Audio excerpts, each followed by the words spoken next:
सुबह के तकरीबन 8:30 बजे थे। मैं अपने कमरे में जल्दी जल्दी शर्ट के बटन लगा रहा था कि तभी बाहर से पिताजी की तेज और डांट भरी आवाज सुनाई दी। उनकी आवाज सुनते ही मैं ठिठक गया। मैं तुरंत कमरे से बाहर आया तो देखा कि पिताजी कमरे के बीचों बीच खड़े मुझे गुस्से से देख रहे थे। उन्होंने अपनी कलाई घड़ी की तरफ इशारा करते हुए नाराजगी से कहा, तुम्हारा ऑफिस 9 बजे लगता है या 11 बजे? रोज यही तमाशा रहता है। क्या मैं अपनी जिंदगी में कभी समय पर घर से निकलते हुए तुम्हें देख पाऊंगा? मैंने हल्की सी मुस्कान के साथ कहा, अरे पिताजी, अभी तो बहुत समय है। ऑफिस यहाँ से सिर्फ 15 मिनट की दूरी पर है। मेरी लापरवाही भरी बात सुनकर उनका चेहरा और लाल हो गया। उन्होंने सख्त आवाज में कहा, यही यही छोटी छोटी लापरवाहियां इंसान को जिंदगी में कहीं का नहीं छोड़ती। अरे समय की कीमत समझो। एक बार समय निकल गया तो फिर सिर्फ पछताना रह जाता है। मैंने तुरंत नजरें झुका ली, धीरे से सिर हिलाया और बोला, जी पिताजी। इतना कहकर मैं जल्दी जल्दी फर्श पर पड़े अपने जूते पहनने लगा। उसी समय रसोई का पर्दा हिला और माँ हाथ में गर्मा गर्म पराठा लेकर बाहर आई। उन्होंने प्यार से कहा, चलो पहले नाश्ता कर लो, फिर आराम से निकल जाना। मैंने घड़ी देखते हुए कहा, माँ देर हो रही है, रास्ते में कुछ खा लूंगा। लेकिन माँ मानने वाली कहाँ थी। उन्होंने जबरदस्ती प्लेट मेरे हाथ में पकड़ाते हुए कहा, दिन भर बाहर काम करते रहते हो, खाली पेट कैसे काम करोगे? चुपचाप बैठो और नाश्ता करो। माँ के प्यार और जिद के आगे मुझे हार माननी ही पड़ी। मैं नाश्ते की मेज पर जाकर बैठ गया। मेरी दोनों बहनें भी वहीं बैठी थीं। मुझे बैठते देख बड़ी बहन शरारत से हंसते हुए बोली, मम्मी देख लेना, हमारा प्यारा भाई शादी के बाद भी बिल्कुल नहीं सुधरेगा। तब इसकी बेचारी पत्नी रोज इसके पीछे नाश्ता लेकर भागती फिरेगी। मैंने पराठे का एक टुकड़ा तोड़ते हुए मुंह बनाकर कहा, मेरी पत्नी को मेरी बिल्कुल चिंता नहीं करनी पड़ेगी। मैं दुनिया का सबसे आज्ञाकारी और समय का पक्का पति बनूंगा। मेरी बात सुनकर दोनों बहनें जोर से हंस पड़ी और पूरे घर में हल्की सी हंसी गूंज गई। तभी छोटी बहन मुस्कुराते हुए बोली, भैया पहले कोई अच्छी लड़की तो मिल जाए, फिर इतने बड़े बड़े दावे करना। अभी तो अपनी ही जिंदगी संभल नहीं रही और चले हैं पति बनने।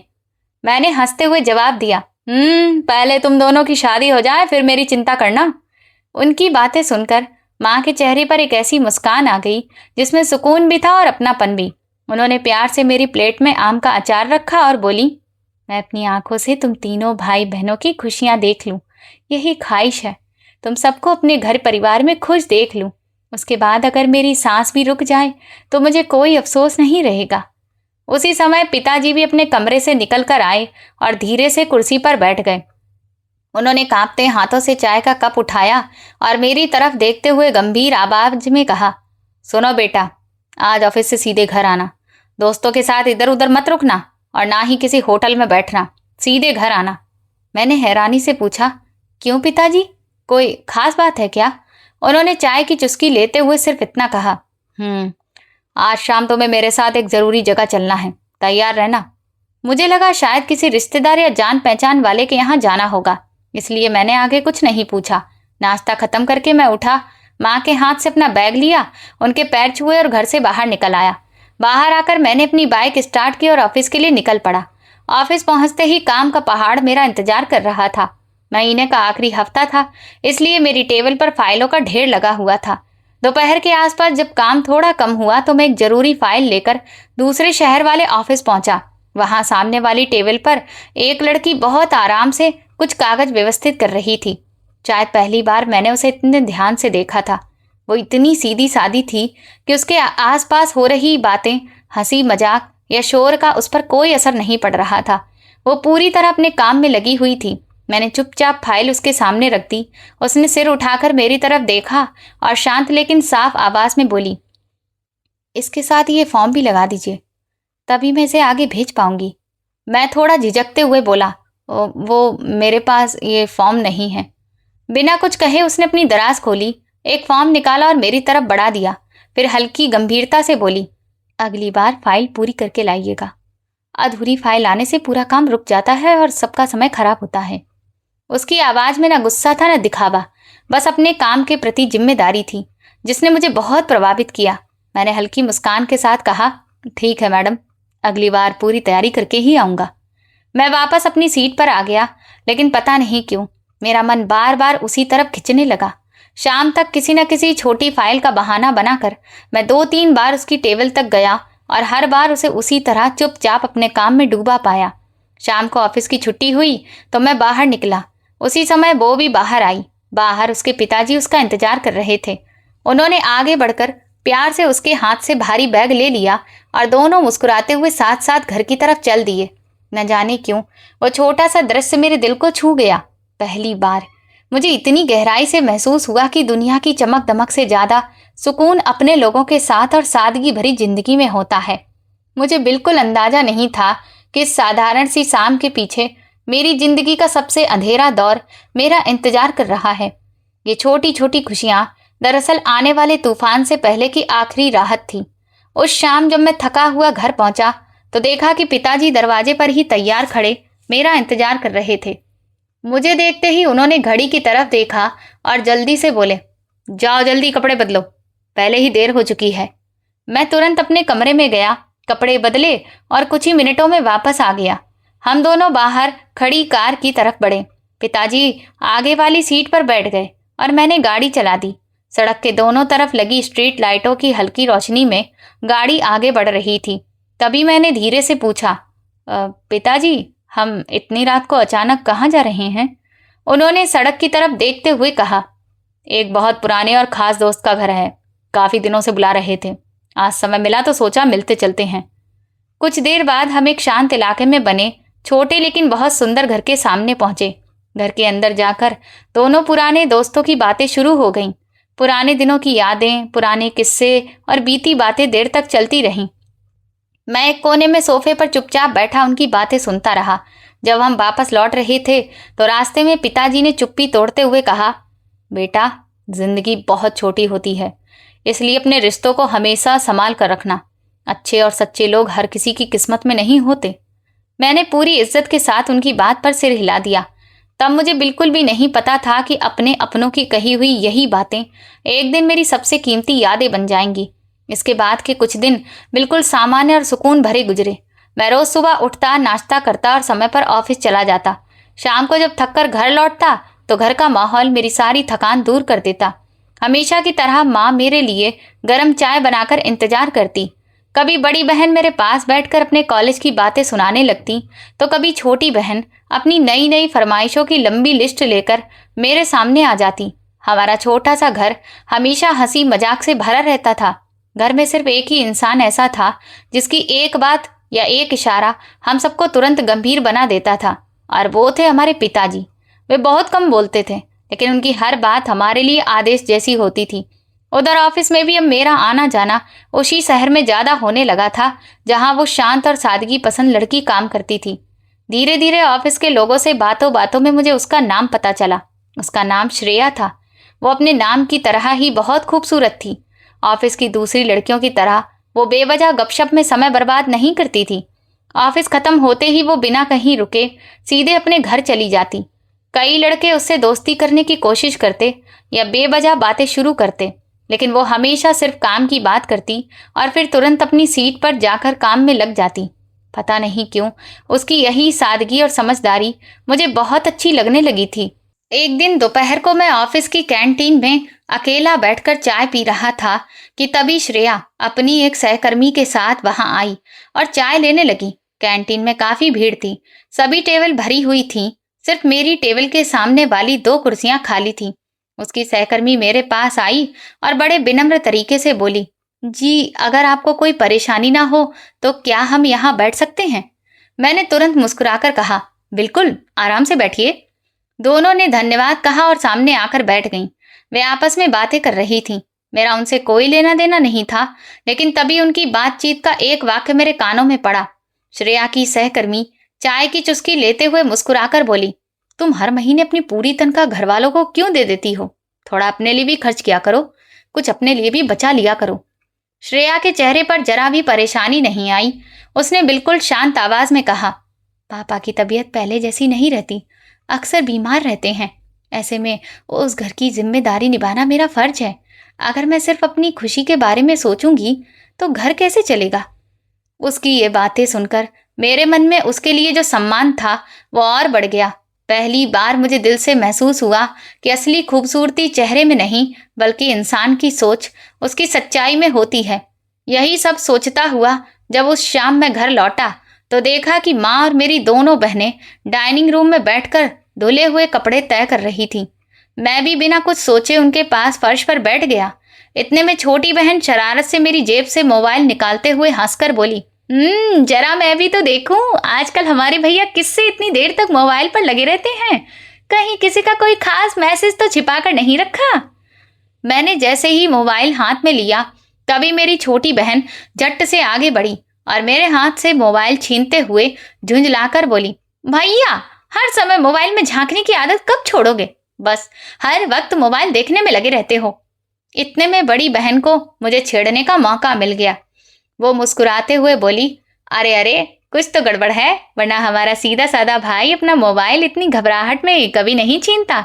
लगता है मामला सच में दिल का है। मैंने हंसी दबाते हुए गुस्से का नाटक किया और बोला, तुम दोनों के पास कोई और काम नहीं है क्या? दिन भर बस मुझे ही छेड़ती रहती हो।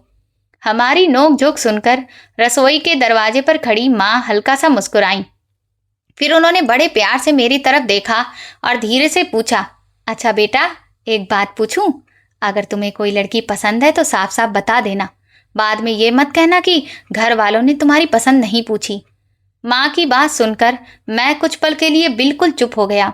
ऐसा लगा जैसे एक पल के लिए मेरे दिल की धड़कन रुक गई हो। फिर मैंने खुद को संभाला और मुस्कुराते हुए बात बदल दी। मैं बोला, अरे माँ ऐसी कोई बात नहीं है, आप भी ना बेवजह सोचने लगती हैं। लेकिन उस रात अपने कमरे में बिस्तर पर लेटने के बाद मुझे बहुत देर तक नींद नहीं आई। अंधेरे में छत को देखते हुए बार बार श्रेया का शांत चेहरा, उसकी मीठी आवाज और उसकी बातें मेरे सामने घूमने लगीं। मैं खुद भी समझ नहीं पा रहा था कि मेरे दिल में आखिर चल क्या रहा है। क्या ये सिर्फ ऑफिस में साथ काम करने की वजह से हुई एक छोटी सी पसंद थी, या फिर मेरे दिल में सचमुच कुछ गहरा जन्म ले चुका था।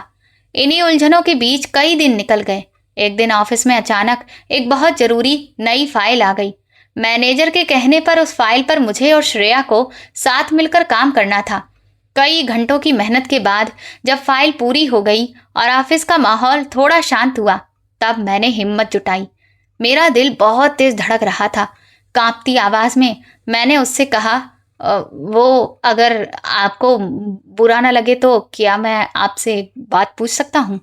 मेरी बात सुनकर वो कुछ पल के लिए रुकी। उसने धीरे से मेरी तरफ देखा।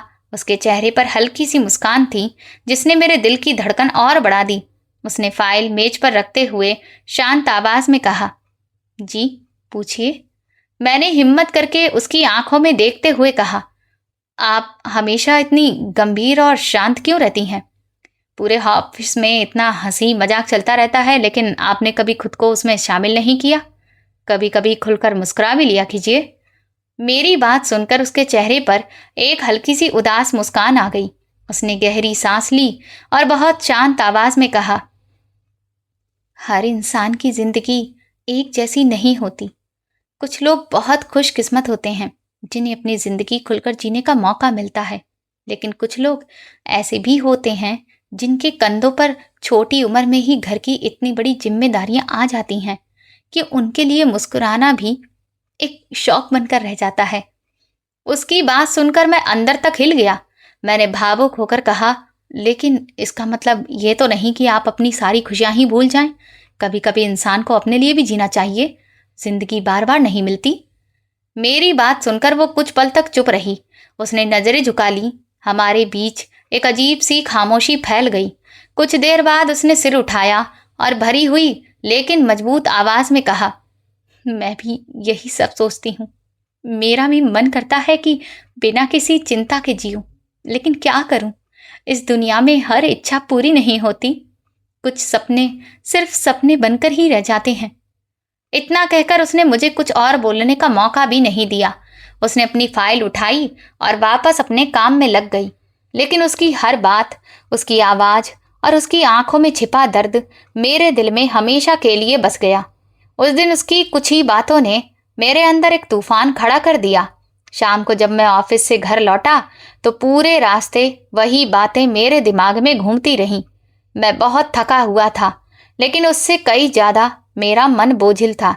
घर पहुंचा तो देखा कि बड़ी बहन हमेशा की तरह छत पर बैठी शाम की ठंडी हवा में चाय पी रही थी। मैंने अपना बैग नीचे रखा और सीधा उसके पास जाकर चुपचाप बैठ गया।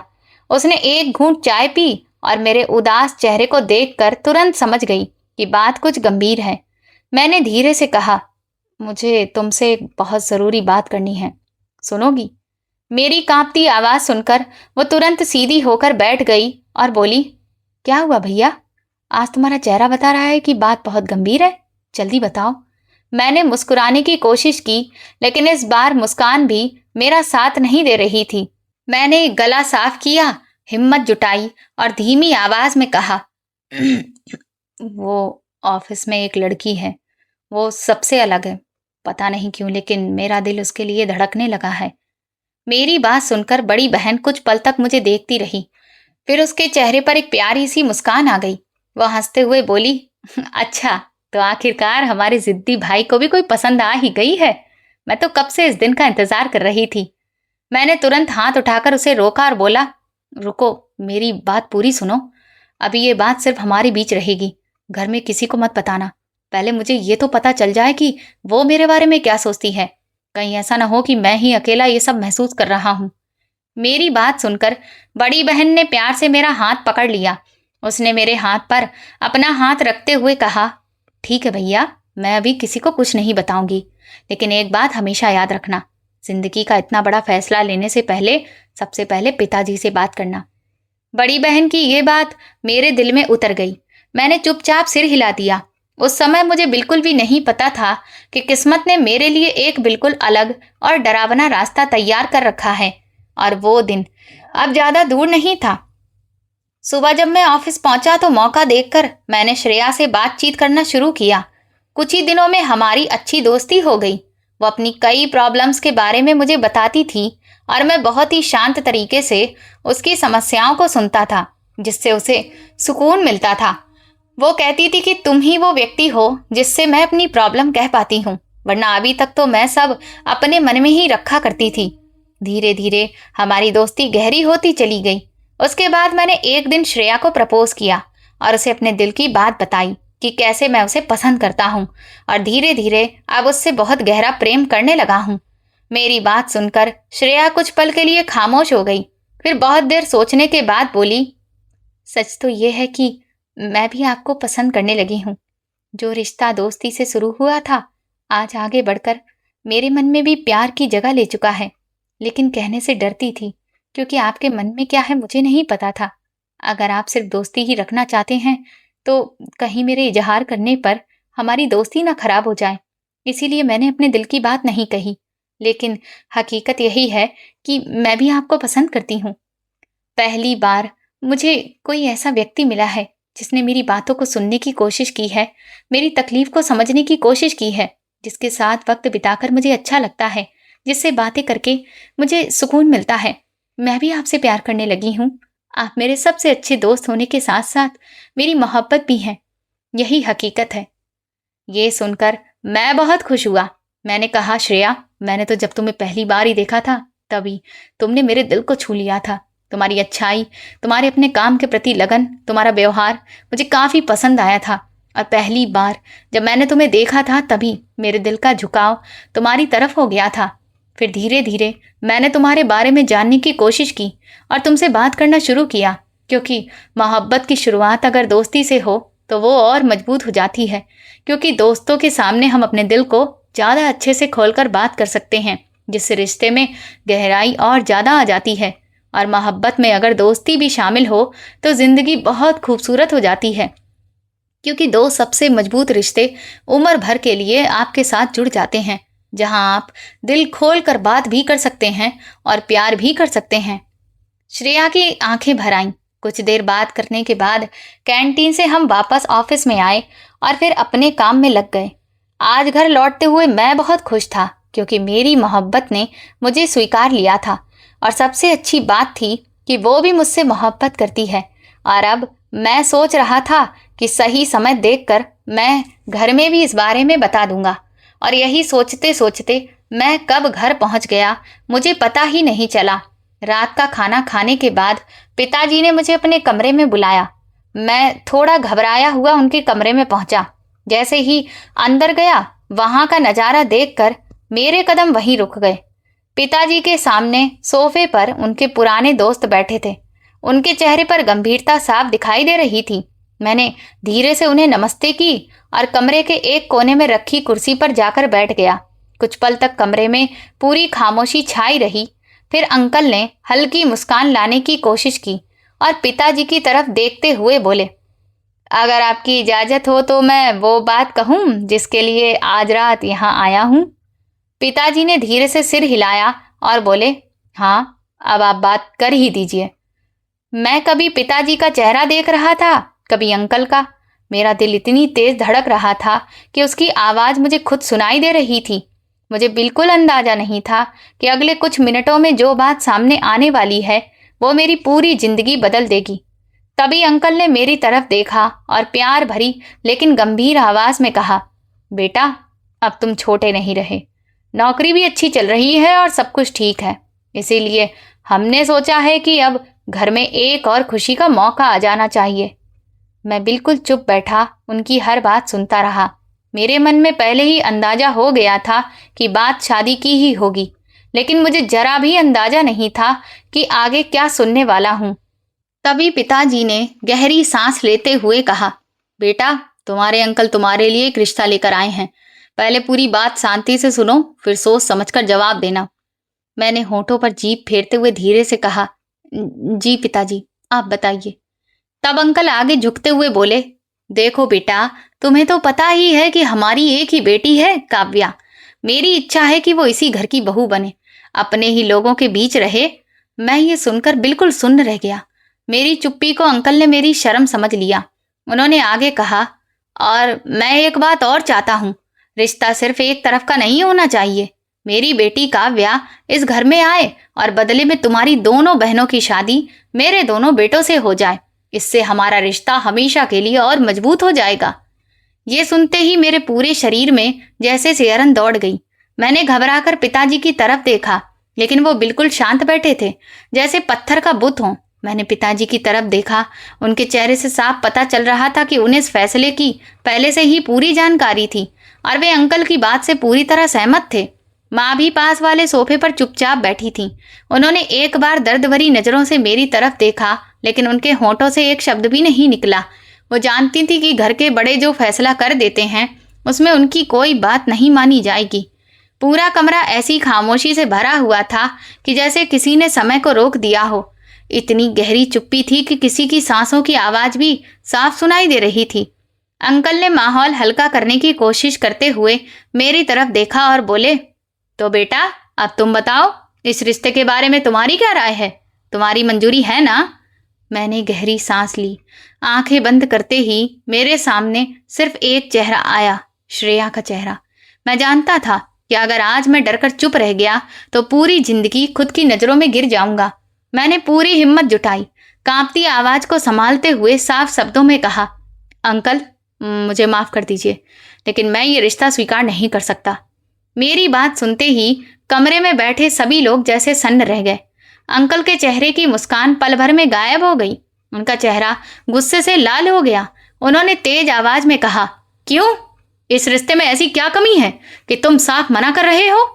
मैंने नजरें झुकाकर कहा, क्योंकि मैं किसी और से शादी करना चाहता हूँ। मेरी बात खत्म होते ही ऐसा लगा जैसे पूरे कमरे की हवा रुक गई हो। कुछ पल तक अंकल मुझे घूरते रहे, फिर गुस्से से कांपती आवाज में बोले, क्या मतलब? हमारी मौजूदगी में तुम अपनी पसंद की बात कर रहे हो? मैंने हिम्मत करके उनकी आंखों में देखा और कहा, जी, मुझे एक लड़की पसंद है। अगर मैं शादी करूंगा तो उसी से करूंगा, किसी और से नहीं। इतना सुनते ही पिताजी गुस्से में अपनी कुर्सी से खड़े हो गए। उन्होंने जोर से मेज पर हाथ मारा। आवाज पूरे कमरे में गूंज गई। गुस्से से कांपती आवाज में वो बोले, तुम्हें जरा भी अंदाजा है कि तुम क्या बोल रहे हो? तुम्हारा दिमाग खराब हो गया है क्या? मैं डर तो गया था, लेकिन पीछे हटने को तैयार नहीं था। मैंने धीरे से कहा, जी पिताजी, मुझे पूरी समझ है कि मैं क्या कह रहा हूँ। मेरी बात सुनकर उनका गुस्सा और बढ़ गया। उन्होंने कहा, इतना बड़ा फैसला कर लिया और हमें बताना भी जरूरी नहीं समझा? हमसे सलाह लेना तो दूर, हमें भरोसे में लेना भी जरूरी नहीं लगा? मैंने सिर झुकाकर कहा, मैं सही समय का इंतजार कर रहा था ताकि खुद आपको सब बता सकूं। मेरी बात सुनकर अंकल कड़वी हंसी हंस पड़े। वे उठकर मेरे बिल्कुल सामने आ गए। मेरी आंखों में देखते हुए बोले, सही समय? प्यार और सही समय? तुम्हें शायद अंदाजा भी नहीं है कि तुम्हारा ये एक फैसला सिर्फ तुम्हारी जिंदगी नहीं बदलेगा, बल्कि पूरे घर को आग में झोंक देगा। मैं चुपचाप उनकी बातें सुनता रहा। उन्होंने दरवाजे की तरफ इशारा करते हुए कहा, जरा बाहर देखो, तुम्हारी दोनों बहनें दरवाजे पर खड़ी हैं, पहले उन्हें भी देख लो। मैंने घबराकर पीछे देखा। दोनों बहनें दरवाजे के पास खड़ी थीं। दोनों के चेहरे पीले पड़ चुके थे। उनकी आंखों में आंसू भरे हुए थे। अंकल ने सख्त आवाज में कहा, ध्यान से सुन लो, अगर आज तुम्हारी जिद की वजह से ये रिश्ता टूट गया तो मेरे दोनों बेटे तुम्हारी दोनों बहनों से कभी शादी नहीं करेंगे। फिर देखना इनके रिश्ते कैसे होंगे। ये सुनते ही छोटी बहन का चेहरा बिल्कुल सफेद पड़ गया। उसके पैर कांपने लगे। बड़ी बहन तुरंत दौड़कर उसके पास पहुंची और उसे संभाल लिया। ऐसा लगा जैसे किसी ने मेरे सीने में खंजर घोंप दिया हो, लेकिन फिर भी मैंने खुद को संभाला। मैंने पूरी मजबूती से कहा, रिश्ते कभी मजबूरी या दबाव से नहीं बनते। जबरदस्ती के रिश्ते कभी खुशियां नहीं देते। मेरी बात सुनते ही अंकल का गुस्सा चरम पर पहुंच गया। वे कुछ पल तक बोल ही नहीं पाए। फिर पिताजी की तरफ देखकर बोले, विनोद साहब, मैंने हमेशा आपका सम्मान किया है, लेकिन आज पहली बार मैं इस घर से इतना बड़ा अपमान लेकर जा रहा हूं। इतना कहकर वे तेज कदमों से कमरे से बाहर निकल गए। उनके जाते ही पूरा घर फिर से गहरी खामोशी में डूब गया। कुछ देर बाद पिताजी भी धीरे धीरे अपनी जगह से उठे। उन्होंने मेरी तरफ ऐसी नजरों से देखा जिनमें सिर्फ गुस्सा और निराशा थी। उन्होंने कांपती आवाज में कहा, तुमने सिर्फ अपने बारे में सोचा। तुमने ना घर की इज्जत की परवाह की और ना अपनी बहनों के भविष्य की। मैंने धीरे से कहा, पिताजी, मेरी बात समझने की कोशिश कीजिए। मैंने किसी को धोखा नहीं दिया। मैंने सिर्फ अपनी जिंदगी का सच आपके सामने रखा है। उन्होंने गुस्से में कहा, लेकिन तुम्हारे इस एक फैसले ने पूरे परिवार के सपने तोड़ दिए। इतना कहकर वे बिना मेरी तरफ दोबारा देखे कमरे से बाहर चले गए। मैं वहीं कुर्सी पर बैठा रह गया। ऐसा लग रहा था जैसे मेरे शरीर से सारी ताकत निकल गई हो। तभी माँ धीरे धीरे उठी। वे मेरे पास आईं। उन्होंने कांपते हाथ से मेरे सिर पर हाथ फेरा और बहुत धीमी आवाज में बोली, बेटा, मुझे पता है तुमने बहुत सोच समझकर फैसला लिया होगा, लेकिन तुम अपने पिताजी को जानते हो। उनका गुस्सा और उनका स्वाभिमान बहुत बड़ा है। उन्हें मनाना आसान नहीं होगा। मैंने आंखों में आंसू लिए कहा, माँ, मैं किसी की जिंदगी बर्बाद नहीं करना चाहता था। मैंने कभी नहीं सोचा था कि घर में इतना बड़ा तूफान आ जाएगा। माँ ने प्यार से मेरे सिर पर हाथ फेरा, एक लंबी सांस ली और बिना कुछ कहे कमरे से बाहर चली गई। रात काफी हो चुकी थी, लेकिन मेरे दिल का बोझ कम होने का नाम नहीं ले रहा था। मैं अकेला छत पर चला गया और एक अंधेरे कोने में जाकर बैठ गया। काफी देर तक मैं वहीं चुप बैठा रहा। तभी सीढ़ियों से किसी के आने की हल्की आहट सुनाई दी। मैंने पीछे मुड़कर देखा। मेरी दोनों बहनें धीरे धीरे मेरी तरफ आ रही थीं। छोटी बहन सिर झुकाकर मेरे पास खड़ी हो गई। बड़ी बहन मेरे सामने फर्श पर बैठ गई। हम तीनों काफी देर तक बिना कुछ बोले बैठे रहे। सिर्फ रात की हवा और दबे हुए सिसकियों की आवाज सुनाई दे रही थी। कुछ देर बाद बड़ी बहन ने धीमी आवाज में पूछा, भैया, क्या मैं तुमसे आखिरी बार एक बात पूछ सकती हूँ? मैंने चुपचाप सिर हिला दिया। उसने गहरी सांस ली और बोली, सच सच बताना, क्या वो लड़की सच में इतनी अच्छी है कि उसके लिए तुमने पूरे परिवार को दांव पर लगा दिया? मैंने बिना एक पल गवाए कहा, हाँ, वो उससे भी कई ज्यादा अच्छी है जितना तुम सोच रही हो। मेरी बात सुनकर वो कुछ देर तक चुप रही। फिर उसने मेरा हाथ अपने हाथ में लेकर कहा, अगर तुम्हारा फैसला इतना पक्का है तो मैं चाहूंगी कि तुम्हारा प्यार तुम्हें मिल जाए, क्योंकि अगर ऐसा नहीं हुआ तो मुझे इस घर का भविष्य सोचकर बहुत डर लगता है। इतने में छोटी बहन की आंखों से आंसू बहने लगे। वो रूंधी हुई आवाज में बोली, भैया, मुझे आपसे कोई शिकायत नहीं है। आप मेरे बड़े भाई हो, लेकिन अब मुझे बहुत डर लग रहा है। अगर अंकल नाराज हो गए तो वो कभी मुझे अपनी बहू नहीं बनाएंगे। फिर शायद हमारी शादी भी कहीं नहीं हो पाएगी। आपने अपने प्यार के लिए लड़ाई लड़ी है, लेकिन हम लड़कियां चाहकर भी अपने मन की बात नहीं कह सकती। हमारी किस्मत का फैसला हमेशा कोई और करता है। उसकी बातें सुनकर मेरा दिल टूट गया। मेरे पास उसके सवालों का कोई जवाब नहीं था। मैंने सिर्फ इतना कहा, सब ठीक होगा, हिम्मत मत हारना। लेकिन उस रात अपने कमरे में अकेले लेटे हुए मुझे पहली बार एहसास हुआ कि मेरे इस एक फैसले का असर सिर्फ मेरी जिंदगी तक सीमित नहीं रहेगा। इसकी चोट मेरी मासूम बहनों की जिंदगी और उनके भविष्य तक पहुंचेगी। अगली सुबह जब हम सब नाश्ते की मेज पर बैठे तो माहौल बिल्कुल बदल चुका था। आज घर में न हंसी थी, न कोई बातचीत, चारों तरफ सिर्फ भारी खामोशी थी। आज पहली बार पिताजी ने मुझे डांटा भी नहीं। उन्होंने मेरी तरफ एक बार भी नहीं देखा। माँ चुपचाप सबके सामने नाश्ता रख रही थी। दोनों बहनें सिर झुकाए बैठी थीं। मैंने 2-3 बार माहौल हल्का करने की कोशिश की, लेकिन किसी ने मेरी बात का जवाब नहीं दिया। ऐसा लग रहा था जैसे मैं उस घर में मौजूद ही नहीं हूँ।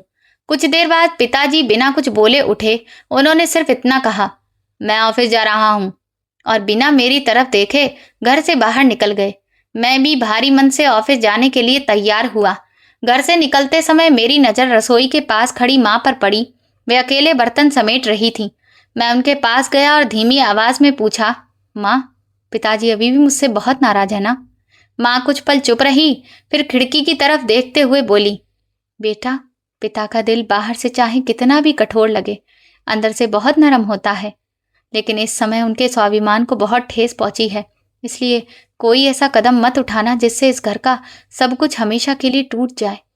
मैंने उनके कांपते हाथ अपने हाथों में पकड़ लिए। आंखों में आंसू भर आए। मैंने कहा, माँ, मैं कोई गलत रास्ता नहीं चुन रहा। मैं सिर्फ अपनी पसंद की एक अच्छी लड़की से इज्जत के साथ शादी करना चाहता हूँ। ऑफिस पहुंचने के बाद भी मेरा मन किसी काम में नहीं लग रहा था। रात की सारी बातें बार बार दिमाग में घूम रही थीं। दोपहर के समय अचानक मेरा मोबाइल बजा। स्क्रीन पर श्रेया का नाम चमक रहा था। मैंने तुरंत फोन उठाया। उधर से उसकी कांपती हुई आवाज आई, सब ठीक है ना? आपकी आवाज बहुत बदली हुई लग रही है। मुझे डर लग रहा है, कहीं मेरी वजह से आपको कोई परेशानी तो नहीं हुई। मैंने खुद को संभाला और उससे कुछ भी छिपाए बिना रात की सारी बातें उसे बता दी। मेरी बात सुनते ही वो रो पड़ी। रोंदी हुई आवाज में बोली, मुझे पहले से ही डर था कि एक दिन मेरी वजह से ऐसा तूफान आएगा। अब सब लोग मुझे ही दोष देंगे। उसे इस तरह टूटते हुए देखकर मेरा दिल भर आया। मैंने दृढ़ आवाज में कहा, श्रेया, ऐसी बातें कभी मत कहना। तुमने जिंदगी में पहले ही बहुत दुख देखे हैं। अब मैं तुम्हें और दुख नहीं सहने दूंगा। बस मेरा साथ मत छोड़ना, बाकी सब मैं संभाल लूंगा। वो रोते हुए बोली, मुझे डर लग रहा है, कहीं मेरे पापा की इज्जत पर कोई आंच ना आ जाए। उसी शाम हमने शहर के एक शांत पार्क में मिलने का फैसला किया।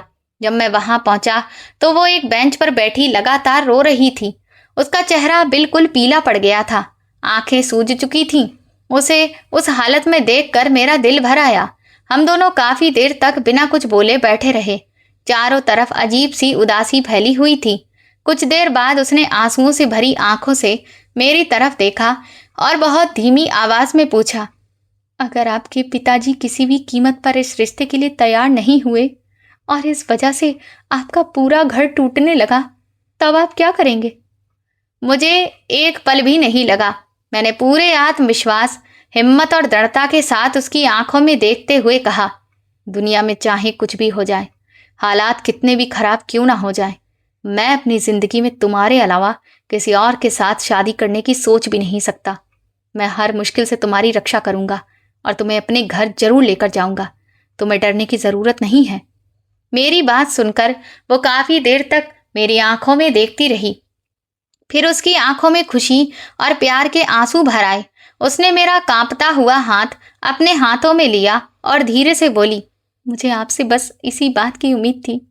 उस रात करीब 2 बजे मेरी आंख तेज प्यास के कारण खुल गई। मैं पानी पीने के लिए कमरे से बाहर निकला। जैसे ही मैं आंगन से होकर रसोई की तरफ बढ़ा, मुझे पिताजी और माँ की धीमी आवाजें सुनाई दी। मैं वहीं रुक गया। दोनों अभी तक जाग रहे थे और उसी बात पर चर्चा कर रहे थे। पिताजी गुस्से में कह रहे थे, ये लड़का पूरी तरह हमारे हाथ से निकल चुका है। अगर आज उसे नहीं रोका तो कल समाज और रिश्तेदारों में हमारी कोई इज्जत नहीं बचेगी। माँ बहुत शांति से उन्हें समझा रही थी। उन्होंने कहा, वो कोई चोरी या अपराध तो नहीं कर रहा। वो सिर्फ अपनी पसंद की एक अच्छी लड़की से शादी करना चाहता है, इसमें बुराई क्या है? लेकिन पिताजी ने सख्त आवाज में कहा, इस दुनिया में पसंद से ज्यादा परिवार की इज्जत और बड़ों का सम्मान मायने रखता है। अगर वो चला गया तो सब कुछ खत्म हो जाएगा। मैं चुपचाप उनकी बातें सुनता रहा, फिर भारी मन से वापस अपने कमरे में आकर लेट गया। लेकिन पूरी रात पिताजी की बातें हथौड़े की तरह मेरे कानों में गूंजती रहीं। कुछ ही दिन बाद एक शाम श्रेया का फिर फोन आया। वो रो रही थी। उसने बताया कि अब उसके घर वालों को भी हमारे रिश्ते के बारे में सब पता चल चुका है। उसके माता पिता ने साफ कह दिया था कि अगर लड़के का परिवार खुशी खुशी रिश्ता लेकर नहीं आया तो वे किसी भी हालत में अपनी बेटी की शादी वहां नहीं करेंगे। वे अपनी बेटी को किसी पारिवारिक झगड़े या तनाव में नहीं भेजना चाहते। ये सुनते ही मेरे पैरों तले जमीन खिसक गई। ऐसा लगा जैसे समय मेरे हाथों से फिसलता जा रहा हो और मेरी जिंदगी एक ऐसे मोड़ पर आकर खड़ी हो गई हो जहां कोई रास्ता दिखाई नहीं दे रहा था। उस रात खाना खाने के बाद जब घर में सन्नाटा छा गया तो मैंने हिम्मत जुटाई और सीधे पिताजी के कमरे में पहुंच गया। हल्की दस्तक देकर अंदर गया। वो आराम से सोफे पर बैठे अखबार पढ़ रहे थे। उनके चेहरे की गहरी लकीरें बता रही थीं कि उनका गुस्सा अभी भी कम नहीं हुआ था। मैं उनके सामने वाली कुर्सी पर बैठ गया। कुछ पल चुप रहने के बाद मैंने बहुत आदर से कहा, पिताजी, अगर आप अनुमति दें तो मैं परिवार के भविष्य जुड़ी एक बहुत जरूरी बात करना चाहता हूँ। उन्होंने अखबार से नजर तक नहीं हटाई। ठंडी आवाज में बोले, अगर फिर वही पुरानी बात करने आए हो तो मुझे उसमें कोई दिलचस्पी नहीं है। अपना और मेरा समय दोनों खराब मत करो। उनकी बात सुनकर भी मैंने हिम्मत नहीं छोड़ी। मैंने हाथ जोड़कर कहा, पिताजी, बस एक बार मेरी पूरी बात सुन लीजिए। मेरी जिद देखकर उन्होंने गुस्से में अखबार मेज पर पटक दिया। उन्होंने मेरी तरफ लाल आंखों से देखते हुए कहा, अगर तुम्हें अपनी पसंद इतनी ही प्यारी थी तो फिर परिवार के उसूल, बड़ों की इज्जत और हमारे फैसलों की क्या जरूरत थी? जब अपनी मर्जी करनी थी तो अब यहाँ क्यों आए हो? मैंने कांपती आवाज में कहा, पिताजी, मेरी बात समझिए। मैंने ना आपके खिलाफ बगावत की है और ना आपकी अवज्ञा। मुझे सबसे ज्यादा आपकी अनुमति और आपका आशीर्वाद चाहिए, इसीलिए बार बार आपके पास आता हूँ। अगर मुझे अपनी मर्जी ही करनी होती तो मैं बहुत पहले बिना बताए शादी कर चुका होता। मेरी बात सुनकर वो कुछ पल के लिए बिल्कुल चुप हो गए। कमरे में फिर सन्नाटा छा गया। उनकी आंखों का गुस्सा थोड़ा कम हुआ, लेकिन उनका फैसला नहीं बदला। उन्होंने सख्त आवाज में कहा, अगर सच में मेरी खुशी चाहते हो तो सिर्फ एक ही रास्ता है। उस लड़की को, उसके प्यार को और अपनी इस जिद को हमेशा के लिए भूल जाओ। मेरे पास तुम्हारे लिए यही आखिरी जवाब है। अब तुम जा सकते हो। मैं अंदर से पूरी तरह टूट चुका था। मेरे पास कहने के लिए कुछ नहीं बचा था। मैं चुपचाप उठा, सिर झुकाया और कमरे से बाहर निकल आया। आंगन में पहुंचा तो देखा माँ अंधेरे में अकेली खड़ी थी। उन्होंने हमारी सारी बातें खिड़की से सुन ली थी। जैसे ही मैं उनके पास से गुजरा, उन्होंने मेरा हाथ पकड़ लिया और दर्द भरी आवाज में बोली, बेटा, जिंदगी के कुछ फैसलों की कीमत बहुत भारी होती है। तुमने जिस रास्ते को चुना है उस पर कांटे ही कांटे हैं। उसके बाद मेरी जिंदगी बदल गई। हर सुबह मैं भारी मन से ऑफिस चला जाता और शाम को लौटकर सीधे अपने कमरे में बंद हो जाता। पिताजी मुझे देखते ही दूसरी तरफ मुंह फेर लेते। वे मुझसे कोई बात नहीं करते थे। माँ कई बार कोशिश करती कि हम दोनों बैठकर बात कर लें, लेकिन हर बार बात शुरू होने से पहले ही पिताजी उठकर चले जाते। कुछ हफ्तों बाद मोहल्ले के कुछ सम्मानित लोग और परिवार के कुछ बड़े बुजुर्ग भी पिताजी को समझाने आए। उन्होंने बहुत कोशिश की, लेकिन पिताजी अपने फैसले पर अड़े रहे। आखिरकार माँ और मेरी दोनों बहनों की मौजूदगी और आशीर्वाद में हमारी शादी बहुत ही सादगी से हुई। मेरी सबसे बड़ी इच्छा थी कि उस दिन पिताजी मेरे साथ हों, लेकिन उन्होंने आने से साफ इनकार कर दिया। शादी की सारी रस्मों के दौरान मेरी नज़र बार बार दरवाजे की तरफ उठ जाती। हर पल मुझे उम्मीद रहती कि शायद अगले ही पल पिताजी अंदर आ जाएंगे, लेकिन ऐसा नहीं हुआ। हर गुजरते पल के साथ मेरी उम्मीद टूटती चली गई। शादी के बाद जब मैं अपनी पत्नी श्रेया को लेकर घर पहुंचा तो दरवाजा खुला हुआ था, लेकिन अंदर का नजारा देखकर मेरे कदम वहीं रुक गए। पिताजी आंगन के बीचों बीच खड़े थे। उनका चेहरा बिल्कुल पत्थर की तरह सख्त था। माँ की आंखें रो रो कर सूज चुकी थीं। मैंने आगे बढ़कर उनके पैर छूने चाहे, लेकिन उन्होंने मेरी तरफ देखा तक नहीं। ठंडी आवाज में सिर्फ इतना कहा, तुमने अपना फैसला कर लिया, अब मेरा फैसला भी सुन लो। उन्होंने मेरी तरफ देखते हुए कहा, आज से इस घर में तुम्हारे लिए कोई जगह नहीं है।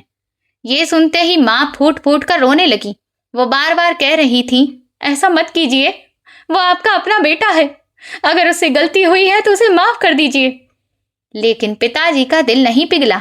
वे अंदर गए, मेरे कपड़ों का बैग उठाकर बाहर फेंक दिया, फिर सख्त आवाज में बोले, जहां जाना है चले जाओ, अपनी नई जिंदगी शुरू करो, लेकिन आज के बाद मुझसे या इस घर से किसी रिश्ते की उम्मीद मत रखना। एक पल के लिए मेरा मन हुआ कि मैं उनके पैरों में गिर जाऊं और बच्चे की तरह रोकर उन्हें समझाने की कोशिश करूं, लेकिन मेरे मन ने मुझे रोक लिया। मैंने कोई अपराध नहीं किया था। मैंने चुपचाप अपना बैग उठाया। श्रेया मेरे साथ खड़ी रो रही थी। हम दोनों ने एक दूसरे का हाथ पकड़ा और बिना कुछ कहे उस घर से हमेशा के लिए चले गए। उस रात हमने शहर के एक छोटे से किराए के मकान में अपनी नई जिंदगी शुरू की। घर में ज्यादा सामान नहीं था, एक पुराना बिस्तर, कुछ बर्तन और जरूरत का थोड़ा बहुत सामान। श्रेया ने चारों तरफ देखा, आंसू पोंछे और मुस्कुराकर बोली, घर बड़ा होने से नहीं, दिल में सुकून होने से घर बनता है। मैंने भी मुस्कुराने की कोशिश की, लेकिन अंदर कहीं बहुत बड़ा खालीपन था, क्योंकि अपनी जिंदगी की पहली रात अपने घर से दूर पिताजी की नाराजगी की छाया में गुजरी थी। शादी के बाद हमारी जिंदगी बहुत मुश्किलों के साथ शुरू हुई। हालात हमारी सोच से भी ज्यादा कठिन निकले, लेकिन इन सबके बीच सबसे बड़ी बात यह थी कि उस छोटे से घर में हमें मन की शांति मिलती थी। सुबह मैं जल्दी ऑफिस चला जाता, श्रेया पूरे घर का काम अकेले संभालती। शाम को जब मैं लौटता तो वो हमेशा दरवाजे पर मेरा इंतजार करती मिलती। उसे देखते ही दिन भर की सारी थकान जैसे गायब हो जाती। हमारा छोटा सा किराए का घर सिर्फ एक कमरे का था। एक तरफ पुराना बिस्तर था, दूसरी तरफ लकड़ी की छोटी सी मेज जिस पर हमारा थोड़ा सा सामान रखा रहता। गर्मी के दिनों में पुराना पंखा कभी तेज चलता तो कभी बहुत धीमा, लेकिन हमने कभी शिकायत नहीं की। महीने के आखिर में अक्सर पैसे कम पड़ जाते। एक शाम मैंने जेब से बचे हुए सारे नोट निकालकर मेज पर रख दिए और मुस्कुराते हुए कहा, लगता है इस महीने मेहमानों की चाय भी कम करनी पड़ेगी, खर्चे कुछ ज्यादा हो गए हैं। मेरी बात सुनकर श्रेया हंस पड़ी। वो अलमारी से एक छोटा सा प्लास्टिक का डिब्बा लाई और मेरे सामने रख दिया। मैंने खोला तो उसमें कई हजार रुपए रखे थे। मैं हैरान रह गया। मैंने पूछा, ये पैसे? वो मुस्कुराकर बोली, कई महीनों से मैं थोड़ा थोड़ा बचा रही थी, सोचा अगर कभी मुश्किल समय आया तो मेरे पति को किसी के सामने हाथ ना फैलाना पड़े। मैंने पूछा, मुझे पहले क्यों नहीं बताया? वो मुस्कुराकर बोली, अगर हर बात पहले ही बता दूं तो फिर सरप्राइज कैसा रहेगा? उस दिन मुझे पहली बार महसूस हुआ कि इंसान की सबसे बड़ी दौलत पैसा नहीं बल्कि वो साथी होता है जो मुश्किल वक्त में चट्टान की तरह उसके साथ खड़ा रहे। श्रेया बोली कि अब तो शादी को कई महीने हो चुके हैं और हमारी इस घर में छोटी सी गृहस्थी भी बस चुकी है। मैं सोच रही थी कि मैं फिर से नौकरी शुरू कर लूं। मैं भी नहीं चाहता था कि श्रेया की पढ़ाई और उसका नौकरी के क्षेत्र में सालों का एक्सपीरियंस बर्बाद हो जाए। उसकी इच्छा थी जॉब करने की, तो मैंने उसे नहीं रोका क्योंकि यह उसका अधिकार है। इसके लिए मैं उसे रोक भी नहीं सकता। मैंने तुरंत हामी भर दी। मैंने कहा, अगर तुम्हारी इच्छा है तो जरूर करो। घर छोड़े हुए कई महीने बीत चुके थे, लेकिन मैंने एक बार भी घर फोन नहीं किया। कई बार मोबाइल हाथ में लेकर माँ का नंबर मिलाने की कोशिश करता, लेकिन पिताजी का गुस्सा याद आते ही फोन वापस रख देता। उधर से भी कोई फोन नहीं आया। शायद माँ हालात की वजह से कुछ नहीं कर पा रही थी। इस तरह हमारे बीच खामोशी की दीवार और ऊंची होती गई। एक रविवार की सुबह अचानक दरवाजे पर जोर जोर से दस्तक हुई। मैंने दरवाजा खोला। सामने हमारे मोहल्ले के एक सम्मानित बुजुर्ग खड़े थे। उन्हें देखकर मेरा दिल बैठ गया। मैंने घबराकर पूछा, सब ठीक तो है? आप इतनी सुबह? वो अंदर आए, कुर्सी पर बैठे और गहरी सांस ली। उनके चेहरे की उदासी देखकर मुझे समझ आ गया कि बात गंभीर है। मैंने बेचैनी से पूछा, घर पर सब ठीक है ना? उन्होंने दुखी आवाज में कहा, बेटा, तुम्हारे जाने के बाद घर के हालात बहुत बिगड़ गए हैं। तुम्हारे अंकल और उनके दोनों बेटे अब घर पर अपना दबाव बना रहे हैं। घर में कोई जवान लड़का नहीं है जो उनका सामना कर सके। तुम्हारे पिताजी अकेले पड़ गए हैं। इसका फायदा उठाकर वे तुम्हारी दोनों बहनों की शादी अपने रिश्तेदारों के लड़कों से कराने का दबाव डाल रहे हैं। ये सुनते ही मेरे अंदर गुस्से की आग भड़क उठी। मैंने पूछा, पिताजी क्या कर रहे हैं? उन्होंने कहा, उन्होंने बहुत विरोध किया, लेकिन अकेले क्या करते। अब तो वे लोग खुलेआम घर आकर तुम्हारी बहनों को धमकाते हैं कि अगर रिश्ता नहीं माना तो पूरे मोहल्ले में बदनाम कर देंगे। ये सुनकर मेरा खून खौल उठा। एक सदमे से हम अभी संभल भी नहीं पाए थे कि अगले दिन दोपहर माँ का फोन आ गया। फोन उठाते ही उनकी रोती हुई आवाज सुनाई दी। उन्होंने घबराकर कहा, बेटा जल्दी घर आ जाओ, तुम्हारे पिताजी की तबीयत बहुत खराब हो गई है। बहस और तनाव के बाद उन्हें दिल का दौरा पड़ा है, हम उन्हें अस्पताल लेकर आए हैं। ये सुनते ही मेरे हाथ से मोबाइल नीचे गिर गया। मैं बिना एक पल गवाए श्रेया को साथ लेकर अस्पताल के लिए निकल पड़ा। अस्पताल पहुंचा तो देखा पिताजी बिस्तर पर अधलेटी हालत में थे। चेहरा बिल्कुल पीला पड़ चुका था। माँ उनके पास बैठी रो रही थी। मैंने कांपते हाथों से उनका हाथ पकड़ा। उन्होंने धीरे धीरे आंखें खोली।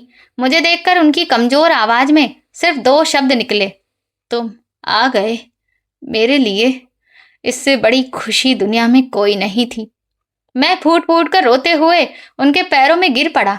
उन्होंने प्यार से मेरे सिर पर हाथ रखा और भारी आवाज में कहा, बेटा तुम्हें घर से निकालना मेरी सबसे बड़ी गलती थी। वो मेरे अहंकार का फैसला था, लेकिन अब इस घर को बचाने और तुम्हारी बहनों की इज्जत की रक्षा करने के लिए तुम और श्रेया हमेशा यहीं रहोगे। अब कहीं मत जाना। ये सुनते ही माँ की आंखों से खुशी के आंसू बह निकले। सही रहा, जो तुम्हारी बहनों की शादी उस घर में नहीं हुई वो तो बहुत ही आपराधिक सोच के लोग हैं। मैंने तुम्हारे और बहू के साथ बहुत गलत किया। तुमने एक अच्छे इंसान को चुना और मैं झूठी शान के पीछे पड़ा था। कभी कभी घर के बड़े गलत हो सकते हैं, उनकी सोच भी भ्रष्ट हो सकती है। तुम और बहू अब घर चलो। उसी शाम मैं और श्रेया अपना सारा सामान लेकर हमेशा के लिए वापस घर आ गए। दोनों बहनों ने मुस्कुराकर हमारा स्वागत किया। ऐसा लगा जैसे बिखरा हुआ परिवार फिर से एक हो गया हो। लेकिन घर का माहौल अभी भी पहले जैसा नहीं था। पिताजी मुझे वापस तो ले आए थे, मगर उनके मन की सारी नाराजगी अभी खत्म नहीं हुई थी। वे सिर्फ जरूरत की बातें करते।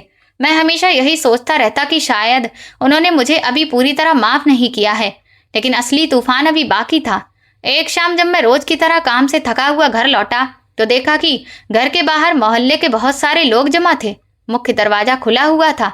अंदर से औरतों के रोने और चीखने की आवाजें आ रही थी। मेरे पैरों तले जमीन खिसक गई। मैं भागता हुआ अंदर पहुंचा। आंगन का नजारा देखकर मेरा दिल बैठ गया। माँ, मेरी छोटी बहन और मेरी पत्नी श्रेया घर के एक कोने में बैठी थीं। तीनों अपने सिर पर दुपट्टा डाले फूट फूट कर रो रही थीं। और मेरे बूढ़े पापा, जो कुछ दिन पहले ही मुझे वापस घर लेकर आए थे, वही मौजूद थे। जिंदगी भर का उनका घमंड और शक्ति जैसे एक ही पल में टूट गई थी। वो सोफे से लड़खड़ाकर नीचे गिर पड़े थे और फर्श पर बेसुध पड़े थे।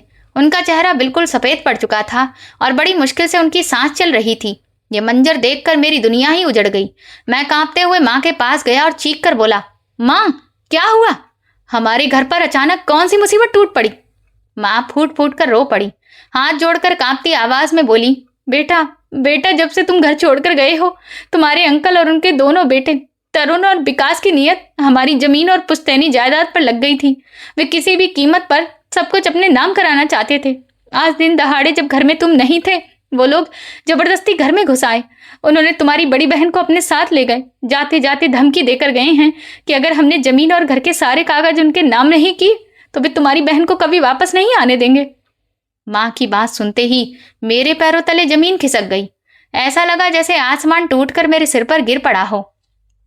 इस एक हादसे ने पापा का सारा घमंड और हिम्मत चकनाचूर कर दी थी।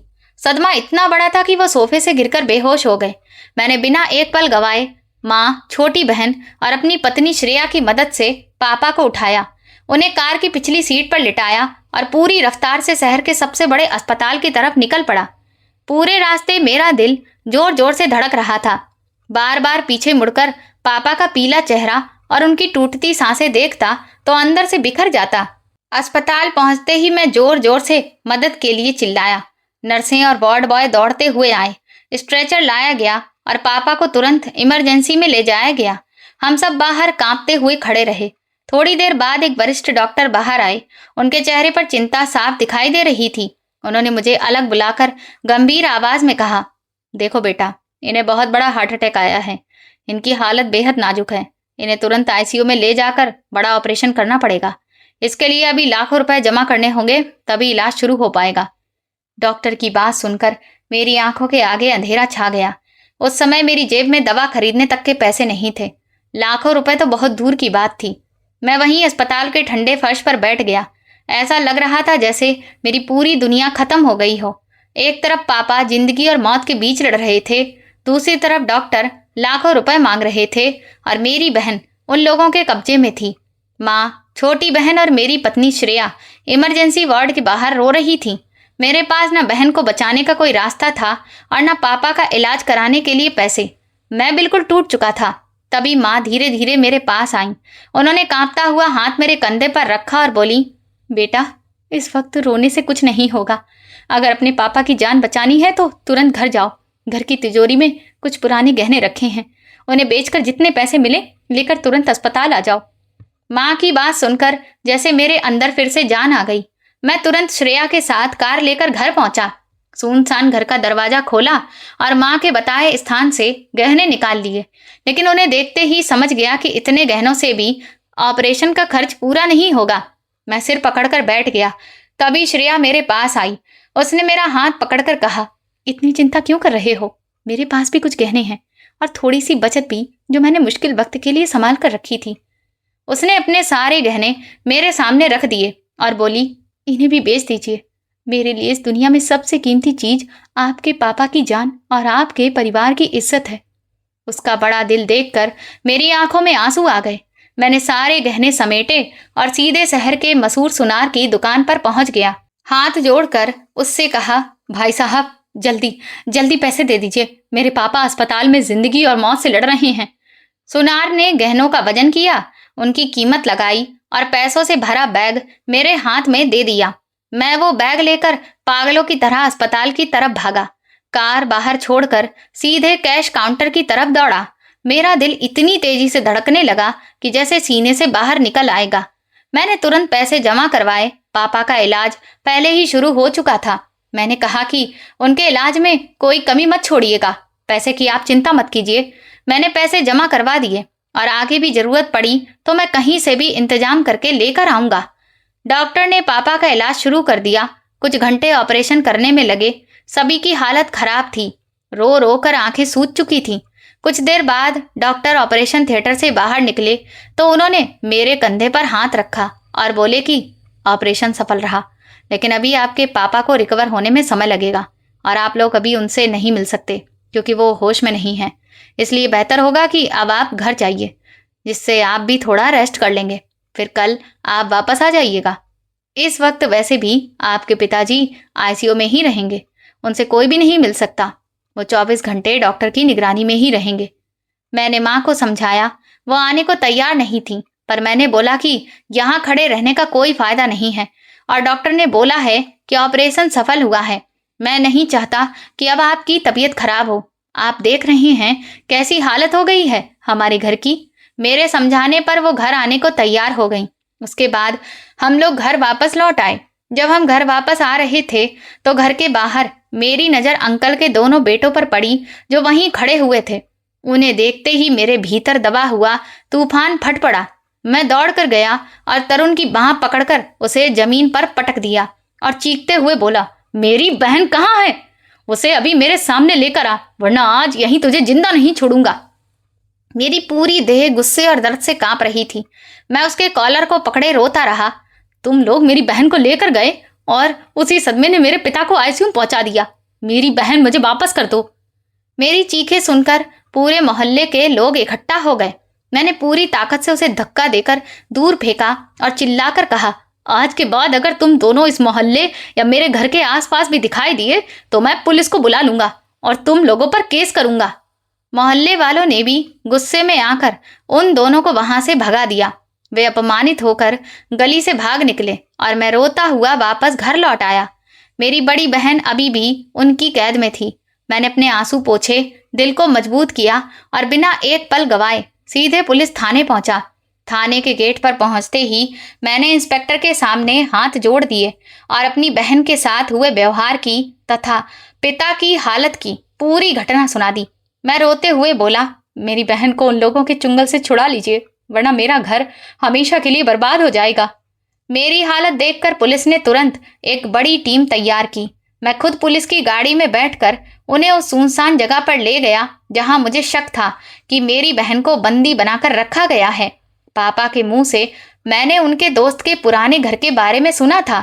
पूरे रास्ते मेरा दिल जोर जोर से धड़कता रहा। पुलिस की गाड़ियों के सायरन सुनते ही उस जर्जर मकान के बाहर अफरा तफरी मच गई। गाड़ी रुकते ही मैं सबसे पहले दौड़कर अंदर घुसा। पीछे पीछे पुलिस के जवान भी अंदर आ गए। जब पुलिस ने बंद कमरे का जंग लगा भारी दरवाजा तोड़ा तो सामने का दृश्य देखकर मेरे पैरों तले जमीन खिसक गई। मेरी मासूम बड़ी बहन कमरे के अंधेरे कोने में डरी हुई बैठी थी। उसका चेहरा सूज चुका था और सूख चुके आंसुओं के निशान साफ दिखाई दे रहे थे। मुझे देखते ही वो जमीन पर तड़पते हुए रो पड़ी। भैया, मुझे बचा लो, ये लोग मुझे जिंदा नहीं छोड़ेंगे। उसकी आवाज सुनते ही मेरा खून खौल उठा। मैं दौड़कर उसके पास पहुंचा, उसे सीने से लगा लिया। वो मुझसे लिपटकर छोटे बच्चे की तरह रोने लगी। सिसकते हुए उसने पूछा, भैया पापा कहाँ हैं? क्या आप अकेले मुझे लेने आए हैं? उस मासूम सवाल ने मेरा दिल दुखा दिया। मैंने अपने आंसू रोकते हुए उसके सिर पर हाथ फेरा और कहा, मेरी बहन, पापा ठीक हैं, बस तुम्हारे साथ हुए इस हादसे की वजह से उनकी थोड़ी तबीयत खराब हो गई है, इसलिए वो नहीं आ पाए। उसी समय तरुण और विकास पीछे के दरवाजे से भागने की कोशिश करते हुए पकड़े गए। उन्हें देखते ही मेरा गुस्सा आसमान छू गया। मैं झपटकर विकास पर टूट पड़ा और उस पर लगातार घूंसे बरसाने लगा। मैं चीख रहा था, तुम लोगों ने मेरी बहन की जिंदगी बर्बाद कर दी, मेरा घर उजाड़ दिया, मेरे पिता को आईसीयू में पहुंचा दिया। विकास गिड़गिड़ाते हुए बोला कि मैंने तुम्हारी बहन के साथ कुछ भी गलत नहीं किया है। हम तो बस तुम्हें सबक सिखाना चाहते थे कि तुमने हमारे पापा को ना कहने की हिम्मत कैसे दिखाई। पुलिस ने दोनों को पकड़कर हथकड़ी लगा दी और उन्हें गिरफ्तार करके जेल भेज दिया। जब मैं अपनी बहन को लेकर घर लौटा तब भी मेरे भीतर का गुस्सा शांत नहीं हुआ था, क्योंकि मैं जानता था कि इस पूरी साजिश का असली मास्टरमाइंड पापा के दोस्त हैं।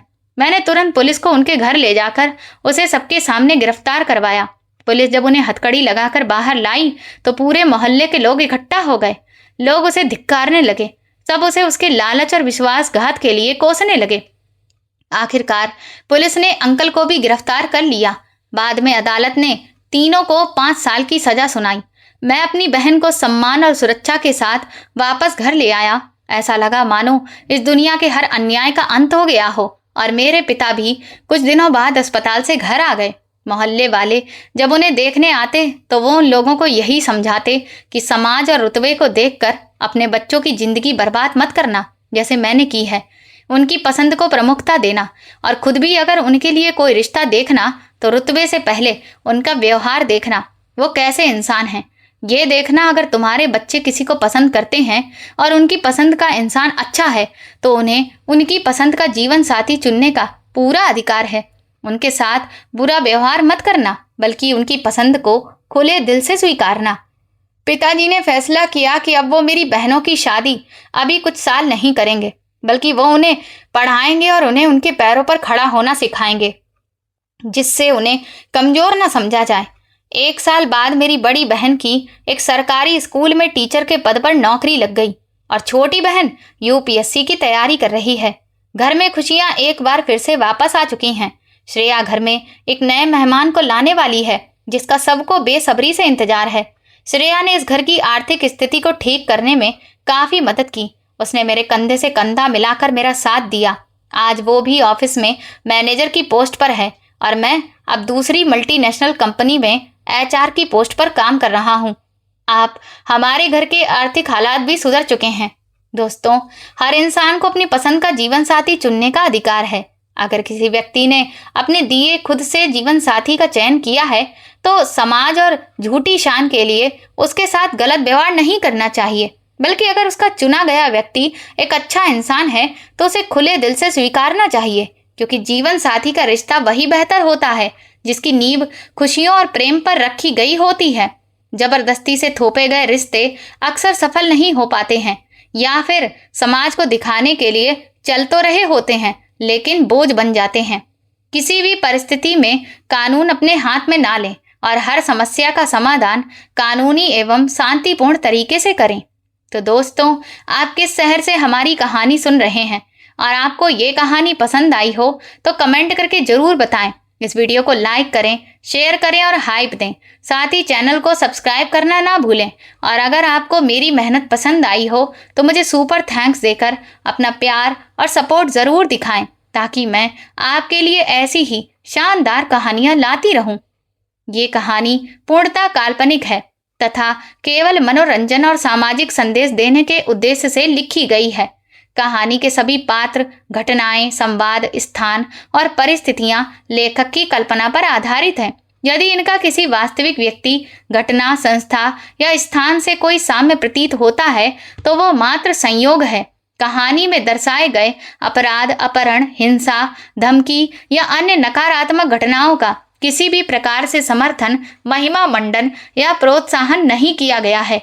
इनका उद्देश्य केवल कहानी के कथानक को प्रस्तुत करना और अंत में सकारात्मक सामाजिक संदेश देना है। इस कहानी का उद्देश्य किसी व्यक्ति, समुदाय, संस्था या विचारधारा की भावनाओं को ठेस पहुंचाना नहीं है। ये कहानी केवल मनोरंजन एवं जागरूकता के उद्देश्य से प्रस्तुत की गई है। धन्यवाद।